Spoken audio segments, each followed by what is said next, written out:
ati kandi kugiye muzamuro nanjye nimuziyibane muzasabe ibyo kurya byo kubatunga umunsi. Yesu nashimwe cyane. Amen. Amaze kugera kuri iryo jambo niho yageze kuri iriya jambo umukozi w'Imana abisomeye ngo uharire imyenda yacu kuko natwe tuyiharira imyenda yacu.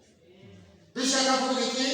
Bishaka kuvuga ko ikintu cyiza cyane kibaho imbere y'Imana kugira ngo isengesho ryawe ryo gukiranuka rigere imbere y'Imana neza, nuko icya mbere ugomba kubanza wareba mu mutima wawe ko nta kintu na kimwe kigutandukanya n'Imana. Amen. Amen. Kigutandukanya n'Imana mu bintu byose bibaho hano ku isi.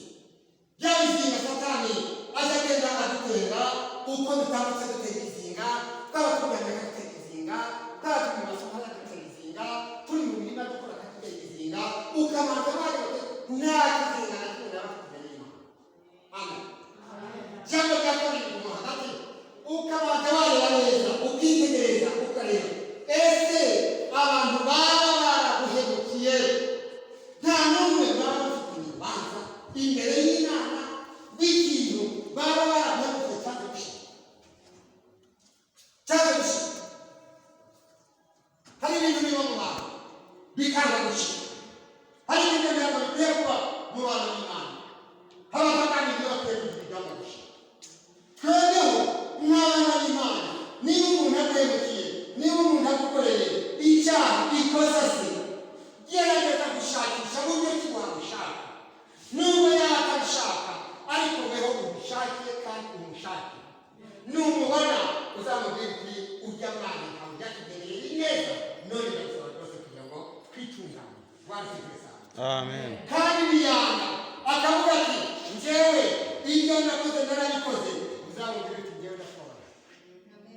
Nashimuse uti njyewe ndakubabariye, mvuye imbere yawe kubabariye, umenyereza yuko birangiye, njyewe ntakera kirabura ngifite imbere y'amaso, maze niwarangiza ibyo uje mu mwanya wo gusenga Imana yacu mu ijuru izumva gusenga kwawe.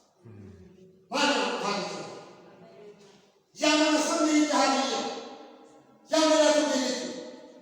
Yatubwiye iby'umugore witwa Hana wahoranaga umubabaro, ntabwo Imana yari yaramuzibuye ibyaha, nta mwana yari yarigeze mu buzima bwe, kandi uko yari ariho mu buzima yahoranaga igishako gikomeye cyane cyo gushinyagurirwa no gutukwa no kwangwa n'abantu bamuhindura ikintu, bamwita amazina y'ikintu, ariko arihangana aravuga ati Imana yacu iri hejuru byose, si neza yuko izagenda neza.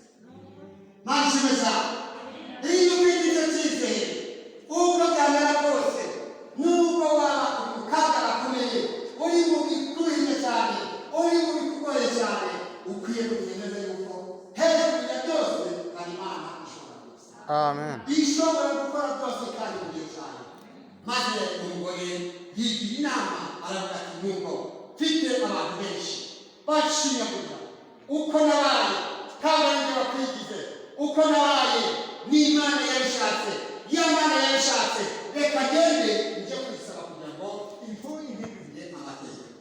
Imana ihindura amategeko kugeza ni reka yahindure neza, nawe ubwawe wareba ukavuga ati Imana irashobora kuba ihindurire amategeko.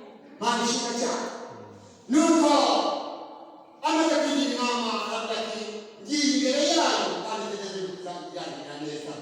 Nuko ategura gahunda yo gusenga, aravuga ati nzaza mu nzu y'Imana kandi nzabwira Imana icyo gikeneyeho cyose, nta kindi gikeneyeho, ndashaka kugira ngo Imana ifite abana mu biganza byayo, ndajya kwisaba umwana kandi we arabiza neza, aravuga ati ndashaka kugira ngo izambe umwana w'umuhungu.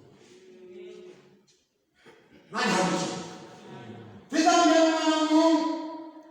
Amaze gutekereza no kwigeza arasohoka ajya mu nzu y'Imana ishimwe. Ageze mu nzu y'Imana nuko yamaze kwitegura neza, atazi igihe ashobora kuzarangiza amasengesho ye, maze arinjira. Amaze kwinjira mu miryango y'urusengero nk'uko hari hakinguye, nuko aratambuka mu cyubahiro cy'Imana, nuko arapfukama atangira gusenga yinginga